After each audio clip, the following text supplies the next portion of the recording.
Hey folks, Matthew Weiss here, weiss-sound.com and weissadvice.com. We are live, we are launched, and for the month of October, my favorite month of the year, there is a discount code. You can get the first month or the first year for 33% off if you use the code WeissLive. That will be down in the description below, so you can see it, not misspell it, and that will work for the entire month of October. So if you want to test the waters with 1 month and then decide to switch over to a yearly, you will be able to do that with the discount code as long as it's happening in October. All right, guys, so I was working on mastering some records, and I started doing some stuff that I found kind of interesting. I ended up using some pretty heavy-handed distortion on one of the records, and I wanted to make a tutorial out of this because I like the idea of not pre-prescribing how we approach something, but doing things that we choose to do for musical purposes. So the reason I decided to use some heavy distortion on a record is actually because I chose not to do much to another record.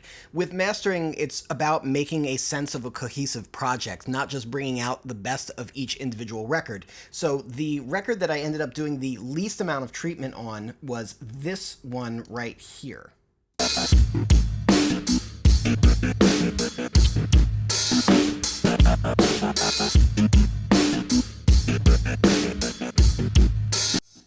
I really liked the way that it sounded to begin with. It was abrasive and edgy, but in a good way. There were a lot of things that were imbalanced in a good way. The harshness of the cymbals worked with the edginess of the record, with the sort of stomp kind of rhythm. So everything that was breaking the rules was doing it in a compelling way. So the only thing that I ended up doing here is some very, very slight EQ, a little bit of extra weight in the low mids just to kind of help things sit above small speakers, as well as a little bit of pop in the upper mids to give it a little bit of forwardness and to bring out some of those grindier, grungier things that I really liked. And then this little dip here was just compensating for some of the harsher tones that came up as a result. So I'll just give that a before and after real quick.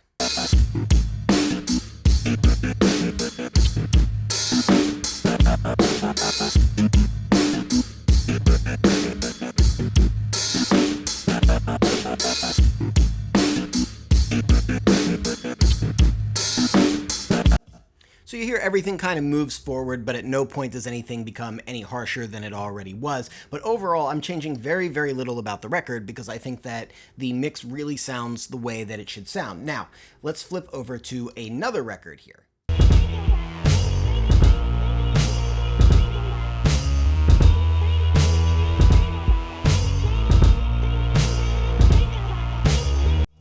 Now, stylistically, I think that this record wants to have that same abrasiveness and aggressiveness and assertiveness that the previous one had. It just doesn't have it, right? Like, it's in the musical elements, but it's not in the sound. So I'm thinking, like, okay, I need to bring things forward. I need to make things kind of match that first one in terms of aggression and assertiveness. So what can I do to do that? And there's a number of things that I'm doing here. First of all, I'm using much more dramatic EQ. There's this big shelf here is actually only applied to the side signal. Yes, it's a low shelf boosting the side signal. I know everybody is always saying, oh, you put your low end in mono. Nope, that's internet advice. That's absolutely not the case. If you need more weight on the sides, there's certainly no rule against doing a low shelf to just the sides, for sure. And this is a pretty big one. It's like 2.5 dB, which in mastering is pretty sizable. Then a little bit of extra mid-range and even like a little bit of top. So I guess in a way I'm sort of scooping some, I guess. How I got there is not that important, but basically I'm doing a little bit of additive EQ right up front.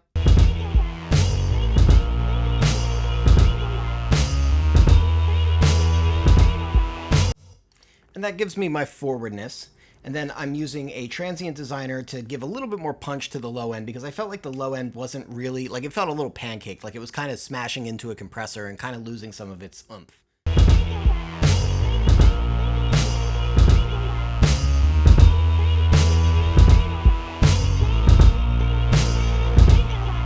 So this is not only catching the bounce of the kick drum, which I think is the most clear change, but it's also giving a little bit of extra weight to the snare, which I found beneficial as well. And then lastly, a little bit of this MV2, which is upward compression, meaning it's taking quiet stuff and making it louder. And I find this is really good for just making things feel a little bit more dense and giving it a little bit more body. So let's put that on here.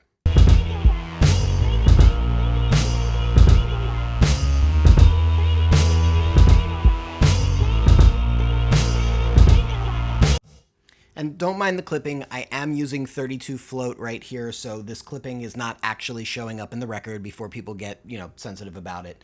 I know how those overs can be for some people. All right, so going back to the reference track.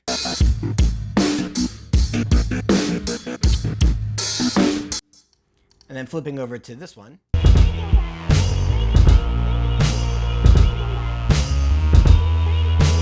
I feel like tonally speaking and dynamically speaking and in terms of assertiveness and everything, like we're matching fairly closely, but we're not quite getting there. So this is where I sort of took an inventive approach. I felt like the entire record needed more breakup. It needed more aggression. So I'm pulling up a distortion plugin here, and this is the Pulsar Modular P42 Climax Transformer. So this is a sort of lesser known company, but it's a really, really cool distortion. I would say if you're looking for a distortion that sounds very accurate to transformer clipping, this is a really good way to do it.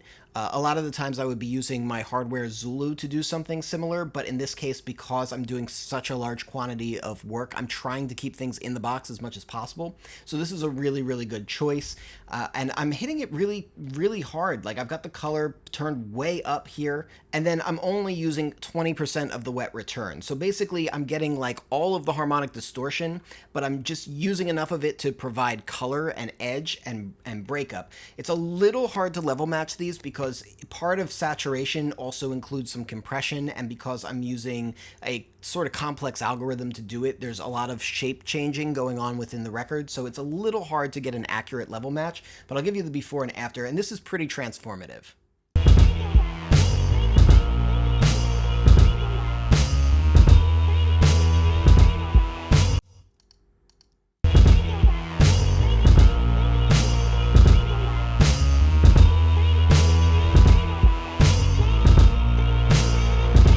And suddenly I'm getting all that attitude and that aggressiveness and forwardness that I wanted that wasn't originally there. And when I match it back to the original track,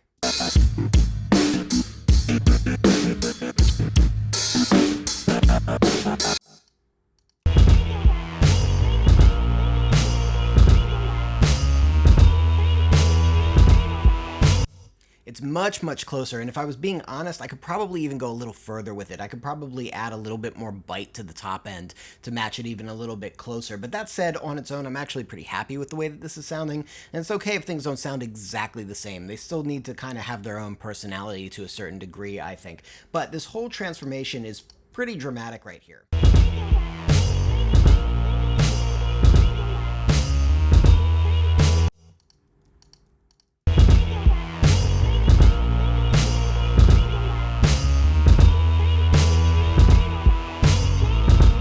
But the main thing, the crux of this that I wanted to show was really this distortion, because, I think that we sometimes think that certain tools are off limits when we're talking about mastering. A tool that some people experiment with mastering is reverb.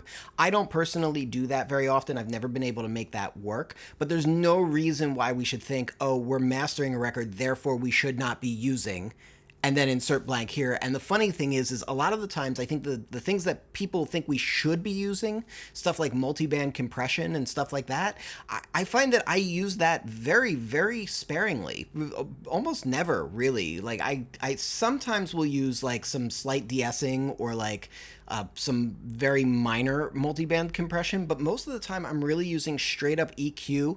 That's my main tool, and then probably compression is a close second, and then I'm sometimes incorporating distortions and saturations into my mastering process, because a lot of the times what we fail to realize is that all these tools that we're using outboard wise, a lot of the times we like them for the color that they're imparting. That's why they show up in mastering engineer racks. The pendulum, that compressor, just that one sounds amazing just running it through the circuits. There's something about it, the color of it, that just sounds wonderful. The compression's almost unnecessary. I mean, it's a good compressor too, but like it's really the color of it that I think is attractive to people.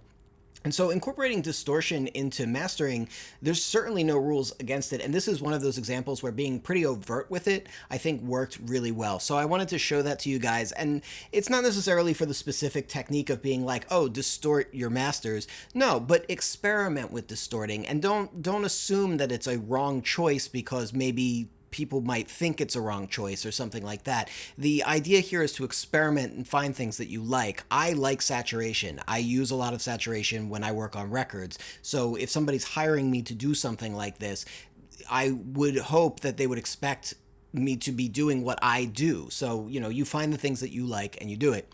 All right, if you dig this video, hit that like button. If you want to catch more of these videos, hit subscribe with the bell notification so that you can get notified. And in the comments section, let's do something a little different here. I want you to put down your favorite horror movie or story. I'm curious because I am a bit of a horror nerd.